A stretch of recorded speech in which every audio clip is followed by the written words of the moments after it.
Selamat datang di video pembelajaran mengenai persamaan dasar akuntansi.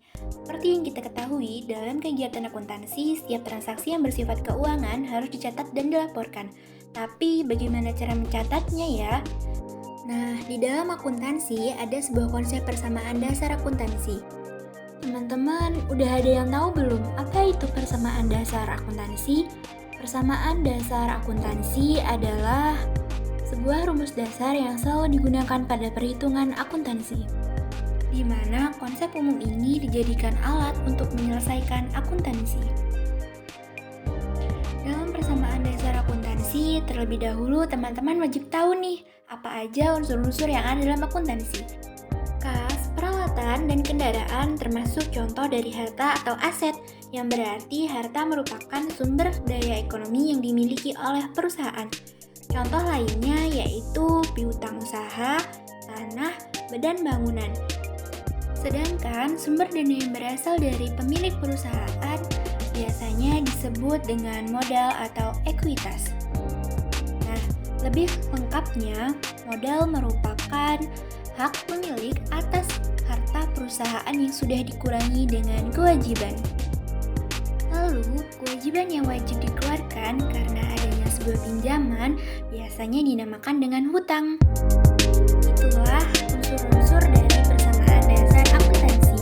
Nah, dari situ teman-teman bisa mengelompokkan bahwasannya harta atau aset termasuk ke dalam aktiva, sedangkan hutang dan modal masuk ke dalam pasiva.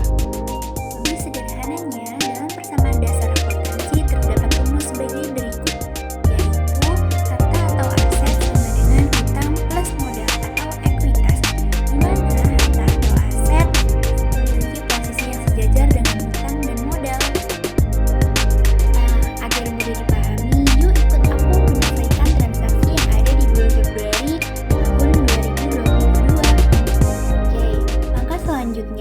Yaitu teman-teman diperbolehkan untuk membuat tabel seperti yang ada pada gambar, yaitu ada aktiva dan ada pasiva.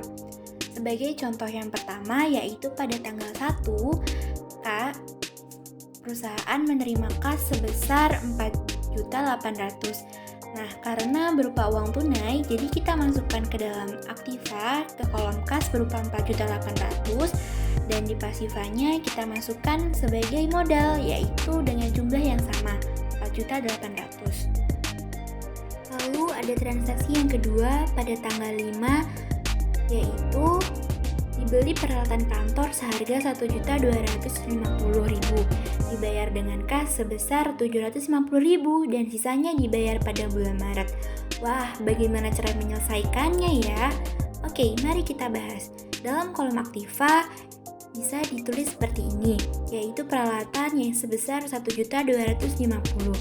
Selanjutnya pada kolom kas yaitu bisa dikurangkan dengan sejumlah 750.000. Lalu kita turunkan kasnya menjadi 4.050.000 dari pengurangan sebelumnya. Nah, pada kolom hutang ditambahkan 500.000. Untuk contoh selanjutnya yaitu tanggal 17 dibayar hutang kepada kreditur sebesar 250.000.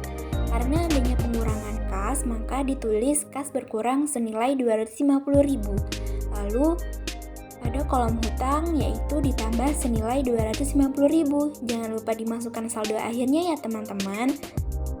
Oke, kita lanjut ke tanggal selanjutnya yaitu dengan transaksi dibayar beban sewa kantor untuk bulan Februari sebesar 400.000. Karena kita pembayaran secara tunai, jadinya adanya pengurangan di modal senilai dengan jumlah yang ada dalam transaksi yaitu Rp400.000. Teman-teman jangan lupa untuk menuliskan saldo akhirnya ya. Lalu karena kita menggunakan uang kas, jadinya kas dalam aktiva juga ikut berkurang. Nah, jadi dalam setiap kali transaksi jangan lupa dituliskan saldo akhirnya. Oke, untuk contoh yang terakhir yaitu ada pada tanggal 26 diterima pendapatan jasa angkut sebesar Rp1.500.000. Karena kita mendapatkan uang tunai, yaitu transaksinya masuk ke dalam pasiva dalam kolom modal senilai yang sudah ada dalam bukti transaksi.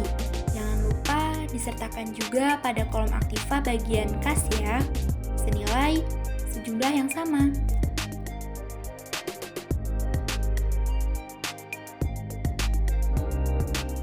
Teman-teman harus selalu ingat ya bahwasannya total aktiva dan pasiva harus sama agar balance. Nah, jadi kolom pada aktiva kita kali ini yaitu sejumlah 6.150.000. Untuk kolom pasivanya yaitu senilai 6.150.000.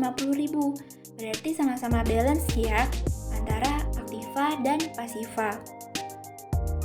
Jika kolom aktiva dan kolom pasiva sudah sama, berarti persamaan dasar akun tersebut sudah benar. Nah, sekarang teman-teman udah tahu kan apa itu persamaan dasar akuntansi?